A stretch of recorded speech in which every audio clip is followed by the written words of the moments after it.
3 hábitos que, quando eu aprendi, o meu casamento prosperou 10 vezes mais. Esse é o café com o casal.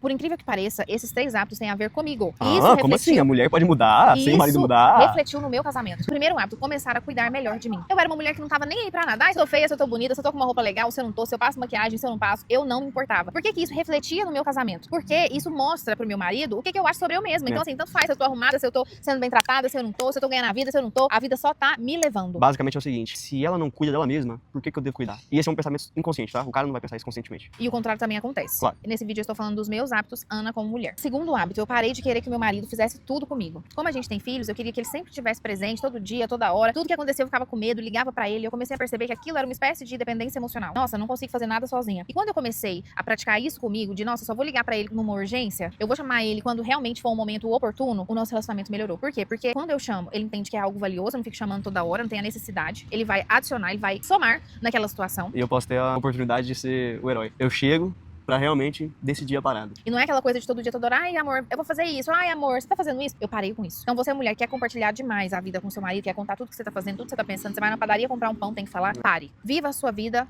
independente Perde dele. um pouquinho do mistério também, né? É ruim, né? É. O terceiro hábito, eu comecei a separar o que eu converso com o meu marido do que eu converso com as minhas amigas. O meu erro era, bom. eu queria sempre falar pra ele tudo, contar detalhes. Eu comecei a perceber que aquilo não engajava ele, não trazia ele pras minhas conversas. Ele não é minha amiga que eu cheguei e conto. Amiga, nossa, eu nem te conto. Aquele dia que eu fui lá no shopping, encontrei com a fulana, ele não quer saber disso. Então eu comecei a entender que eu deveria filtrar os assuntos e falar coisas que vão atrair mais o meu marido, deixar esses assuntinhos do dia a dia, fofoquinha e desabafo que não vai fazer diferença nenhuma, para minhas amigas ou parentes. Do mesmo jeito que eu também parei de falar sobre coisas com a Ana, que ela não tinha o menor interesse. Anime, videogame, filme. Cara, ela não gosta de filme. Ela tá cagando pra filme. E eu amo filme. Quando eu falava de algum filme, eu via no olho dela o interesse se sumir. Aí eu parei de falar. Aí agora a gente fala de coisas que a gente compartilha, que a gente gosta. E aí você pode estar pensando, nossa, mas Que casal chato, né? que não tem coisa em comum, dá certo? Sim, com certeza, a gente tem muita coisa em comum. Senão- Mas também tem muita coisa que não é comum. E a gente sabe filtrar isso atualmente para as pessoas que vão nos ouvir, vão querer saber sobre isso e conversar melhor entre eu e ele. Por isso que é bom demais ter filho. O assunto que a gente fala todo dia, que a gente ama falar, é dos nossos filhos. Como que eles são, como que eles vão estar daqui a tantos anos, como é que vão ser os próximos filhos. Então, pense em assuntos que você tem em comum com seu marido, que vocês gostam de falar e foque mais nesses assuntos. Isso não quer dizer que eu nunca vou falar sobre assunto de menininha com o Victor e ele nunca vai falar de Eu anime gosto de de filme. fofoca também. Fala, a gente fala, só que é menos. A gente sabe filtrar e escolher assuntos melhores. Porque a conexão começa nisso, assuntos em comum que um e o outro tem. Se você quiser aprender com a gente a construir um casamento de verdade, com os seus defeitos e qualidades, e mesmo assim